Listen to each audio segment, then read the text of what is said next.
वंदे वंदे भारतीय नौजवानांचा पाकिस्तान पाकिस्तान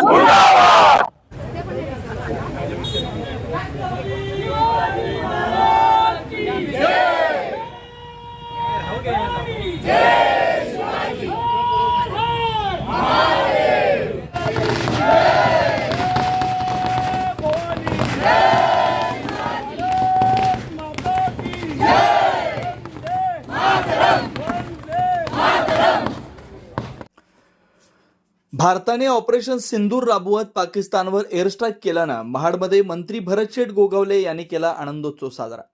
भारताने पाकिस्तानी भागात केलेल्या एअर स्ट्राईक नंतर पाकिस्तानमध्ये 9 दहशतवादी स्थळं उद्ध्वस्त केली। यामध्ये अनेक दहशतवाद्यांना भारताने कंठस्नान घातलं असल्यानं रायगड जिल्ह्यातील महाडमध्ये छत्रपती शिवाजी महाराज चौकात मंत्री भरतशेठ गोगावले यांनी शिवसेना बीजेपी महायुतीतील कार्यकर्त्यांसमवेत छत्रपतींच्या पुतळ्याला पुष्पहार अर्पण करून पाकिस्तानचा जाहीर निषेध करत आनंदोत्सव साजरा करण्यात आला। यावेळी एकमेकांना पेढे भरवून फटाके फोडून आनंद साजरा करण्यात आला। यावेळी पाकिस्तान मुर्दाबाद अशा पाकिस्तान विरोधी घोषणा देण्यात आल्या, तर भारतीय जवान सेनादलाचा देखील जय जयकार केला। जम्मू काश्मीर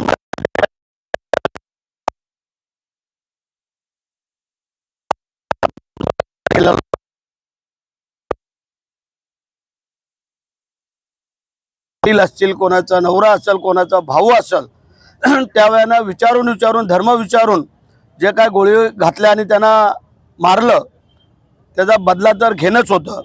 आणि देशाचे कणखर पंतप्रधान आदरणीय नरेंद्र मोदी साहेबांनी काल रात्री 1च्या नंतर जो त्यांचे 9 दहशतवादी तळ उद्ध्वस्त केले आणि जवळजवळ 40 ते 50 लोक त्यामध्ये मारले गेले असा दावा आहे। ते लोक चुकीचं सांगतात पाकिस्तानवाले, परंतु संपूर्ण देशाचं लक्ष लागून राहिलेलं होतं आणि त्याचा निषेध करत आज आम्ही याच ठिकाणी छत्रपती शिवाजी महाराज यांना पुष्पहार अर्पण करून भारताचा ध्वज फडकावून शिवसेना, भारतीय जनता पार्टी, महायुतीतल्या आम्ही सर्व मंडळींनी, माझ्या महिला भगिनी असतील, आमचे सर्व दोन्ही पक्षाचे पदाधिकारी कार्यकर्ते असतील, सगळ्यांनी या शिवाजी महाराज चौकामध्ये आज पाकिस्तानचा जाहीर निषेध करून फटाके फोडून आनंद व्यक्त केला।